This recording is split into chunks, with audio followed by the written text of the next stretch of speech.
the hidden system that turns national debt into permanent control. Most people are taught to think of national debt as a number on a screen, abstract, distant, and ultimately harmless. Trillions here, trillions there, rolled over, reissued, forgotten. But what if debt isn't just a financial burden? What if it's a mechanism? A system so deeply embedded in modern governance that it doesn't merely fund governance but quietly shapes their behavior, limits their choices, and locks entire populations into long-term dependency. The mystery isn't why debt exists. The mystery is asterisk, asterisk, why it never seems to go away. Asterisk, asterisk, and who benefits from that permanence. To understand this hidden system, you have to move past headlines and campaign slogans and look at history as a chain of cause and effect. Debt did not begin as a tool of control. It began as a solution. In the early days of nation-states, governments faced a simple problem. Wars, infrastructure, and administration were expensive, but taxation alone couldn't cover the costs, especially in emergencies. Borrowing became a way to smooth the gap between immediate needs and future revenue. At first, debt was temporary. Kings borrowed, repaid, and moved on. Creditors expected repayment, not permanence. The shift began in the late 17th century with the rise of modern financial institutions. The founding of the Bank of England in 1694 is often cited as a turning point. The British government needed funds for war. Private financiers provided loans in exchange for interest and, crucially, the right to issue banknotes backed by government debt. This created a feedback loop. Debt funded the state, and the state protected the institutions that financed it. This was the origin of a new Model 1, where national debt became institutionalized. No longer an emergency measure, it became a standing feature of governance. Governments discovered that as long as debt was serviced, it didn't need to be eliminated. Creditors, meanwhile, discovered that steady interest payments were more profitable than one-time repayment. As economies industrialized, this system expanded.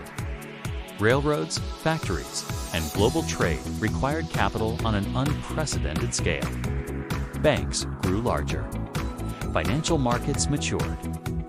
Government bonds became safe assets, trusted not because they would be paid off quickly, but because governments could always tax, borrow more, or inflate their way out of trouble. The rise of central banking in the 20th century accelerated this transformation. Central banks were created to stabilize currencies, manage inflation, and act as lenders of last resort. But they also became central nodes in the debt system. By controlling interest rates and money supply, they gained enormous influence over how much governments could borrow and at what cost. The real break came in 1971, when the United States abandoned the gold standard. From that moment on, money was no longer constrained by a physical anchor. Currencies became fiat-backed by government authority and confidence rather than gold. This change removed the final natural limit on debt expansion. At first, the system appeared to thrive. Credit-fueled growth. Governments expanded social programs. Financial markets deepened. But underneath the growth was a structural shift. Asterisk, asterisk. Debt stopped being a temporary bridge and became a permanent foundation. Asterisk, asterisk. Here's the critical cause and effect relationship. When money is created primarily through lending, debt becomes inseparable from the money supply. Every new dollar, euro, or yen enters the economy as someone's liability.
As the world experiments with new monetary tools, digital currencies, and alternative systems, the same lesson applies: structure matters more than promises.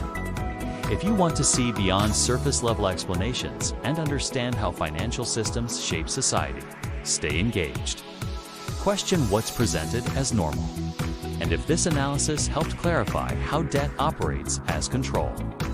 Consider subscribing for more deep dives into the hidden mechanics of money and power.